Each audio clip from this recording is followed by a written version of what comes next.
Saludos, mi nombre es María Teresa Herrera y me voy a referir al tema del curso de Derecho Internacional Privado de la sección Saya E de la carrera de Derecho de la Universidad Fermín-Toro.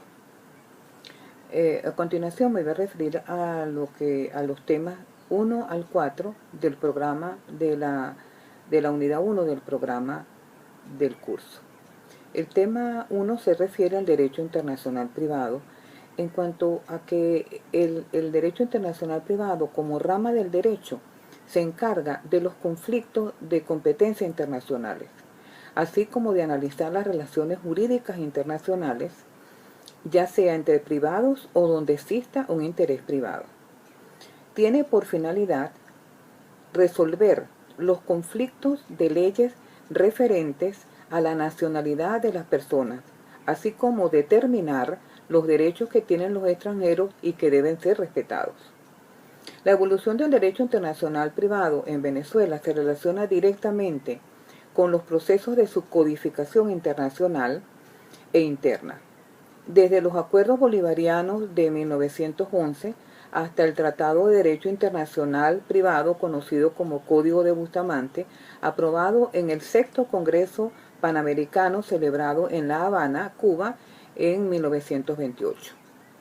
Es en 1998 cuando entra en vigencia la Ley de Derecho Internacional Privado, siendo una de las modificaciones más importantes de esta ley la sustitución del principio de la nacionalidad por el principio de domicilio, como factor de conexión decisivo en materia de Estado, capacidad y relaciones familiares sucesorias. Es importante señalar que el derecho internacional privado señala cuál es el ordenamiento vigente que puede resolver una cuestión en donde el hombre es su centro de atención. Ahora bien, la naturaleza jurídica de esta disciplina está determinada por la relación jurídica de la cual se ocupa, que son o pueden considerarse como especiales. Las características fundamentales del derecho internacional privado se puede señalar que es un derecho nacional, ya que cada país dicta sus normas propias. Es un derecho positivo porque sus normas se encuentran en diversos textos legales, así como en los tratados. Contiene además como elemento particular el término extranjero dentro de la relación y por último el llamado forum shopping, que consiste en la práctica de los abogados de plantear la solución de sus controversias internacionales ante el tribunal que competa. Ahora bien, el tema número 2 se refiere a las fuentes del derecho internacional privado. Estas pueden ser directas e indirectas. Las fuentes directas del derecho internacional privado son la ley nacional, los tratados internacionales y la Convención Popular. La ley nacional es una de las principales fuentes, ya que su importancia radica en el hecho de que en todos ellos se encuentra un factor de conexión que establece de por sí el sistema propio del derecho internacional privado. En Venezuela los encontramos en el Código Civil y en el Código de Comercio. Los tratados internacionales son, junto con la ley, la primera fuente de derecho internacional privado y pueden ser de dos clases. Tratados públicos, en los cuales está interesada la soberanía del Estado, lo constituyen los actos políticos, y los tratados leyes que regulan conductas, obligaciones o derechos de los particulares y pueden ser llamados particulares también. La convención particular puede considerarse como fuente en aquellos casos en los cuales habría que buscar la voluntad presunta de las partes y deberá aplicarse al principio de la autonomía de las partes cuando la voluntad de los contratantes aparece incontrastable.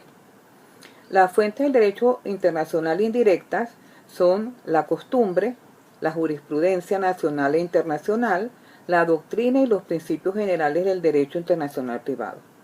La costumbre ha sido la base del derecho consuetudinario y ha regido desde sus primeros momentos, pero tiene que ser jurídica, en la cual se encuentra un elemento material y la opinión jurídica de su necesidad. La jurisprudencia nacional e internacional son los principios producto de la interpretación de los tribunales, porque es un caso análogo o parecido, el jugador encuentra allí un hecho de referencia para poder opinar. Un punto clave para resolver un problema jurídico es cuando la jurisprudencia internacional es dictada por los tribunales extranjeros, en los puntos en los cuales ha sido uniforme esos tribunales. Ahora bien, es de aceptación casi obligatoria cuando se ha hecho reiterada y hay rasgos de similitud entre la institución y la jurídica extranjera y la propia. Ahora, la doctrina es muy importante ya que constituye un ancho campo en el desarrollo científico del derecho, por lo que si no se considera, sería entonces un derecho sin base científica y contradictoria. Los principios generales del derecho internacional privado constituyen directrices o postulados de la reflexión lógico-jurídica que orientan a la realización de los valores jurídicos, principalmente los de justicia, seguridad y bien común. Estos principios pueden ser la ley extranjera, que no puede ser utilizada sino de acuerdo al orden público internacional, la armonía internacional de las soluciones, el principio del respeto internacional de los derechos adquiridos, principio de gravedad de la relación jurídica, principio de armonía interna, el principio de la finalidad de las leyes internas con la prevalencia en la lex fori. El tema 3 se refiere a la cuestión metodológica. Las normas del derecho internacional privado no son todas uniformes en los distintos sistemas legislativos, lo cual lleva a la práctica a una serie de divergencias que pueden versar sobre el contenido de las normas mismas, contenido que plantea un problema de calificaciones. Las divergencias pueden ocurrir también por los factores de conexión, que son distintos en las normas de los diferentes sistemas legislativos. Estas divergencias se manifiestan muchas veces dentro de los estados que tienen una misma tradición jurídica. La norma del derecho internacional privado es de una estructura formal e indirecta, ya que soluciona un problema jurídico indirectamente.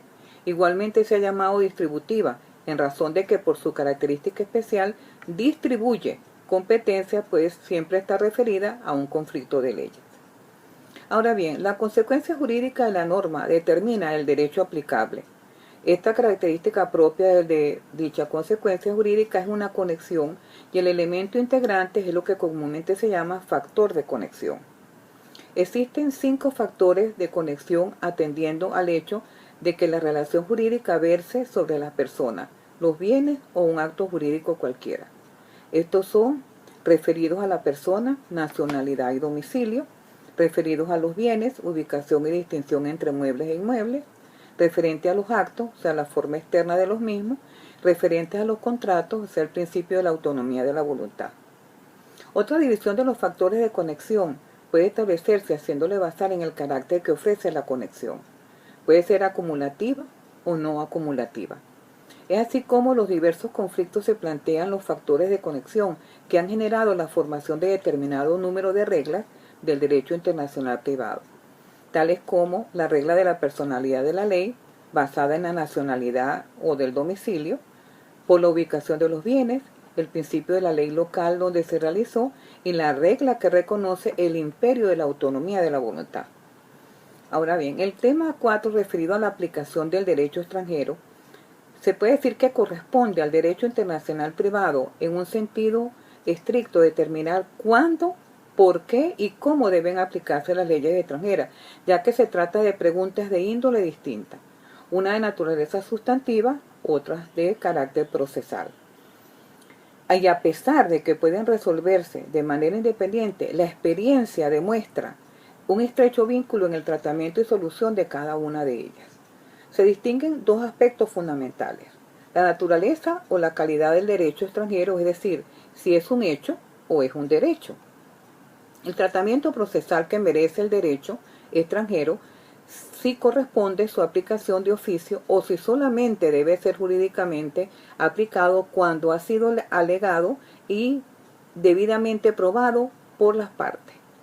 El problema de la fuerza obligatoria de la ley extranjera se halla vinculado íntimamente con el fundamento del derecho internacional privado. De allí que para los jueces las leyes extranjeras no tienen la misma fuerza obligatoria que las nacionales y que ellos no están en el deber de aplicarlas. De conformidad con el artículo 2 de la Ley de Derecho Internacional Privado, ella señala que el derecho extranjero que resulte competente se aplicará de acuerdo con los principios que rijan en el país extranjero respectivo y de manera que se realicen los objetivos perseguidos por las normas venezolanas de conflicto. Aquí se admite la tesis jurídica según la cual el derecho extranjero es derecho auténtico y como tal no puede ser asimilado a una cuestión de hecho. Ahora bien, a la luz de este artículo de la ley, resulta inadmisible cualquier tipo de interpretación que aluda a una supuesta inferioridad del derecho extranjero respecto al derecho venezolano, sino que hay que aplicar las normas extranjeras tal como se aplicaría en sus propios tribunales. Es importante destacar que la Ley de Derecho Internacional Privado surge en un proceso de sintonía con la nueva fase de la codificación interamericana desarrollada en las conferencias especializadas de Derecho Internacional Privado. Y va más allá en el sentido que facilita a los jueces los criterios para la correcta aplicación del derecho extranjero, con el propósito vinculante de lograr la justicia material del caso. Para concluir, es importante señalar que el derecho internacional privado no soluciona los conflictos, ya que solo determina la norma o ley de qué país deberá prevalecer en la solución de conflictos internacionales, así como el juez que resolverá esta controversia. Muchas gracias.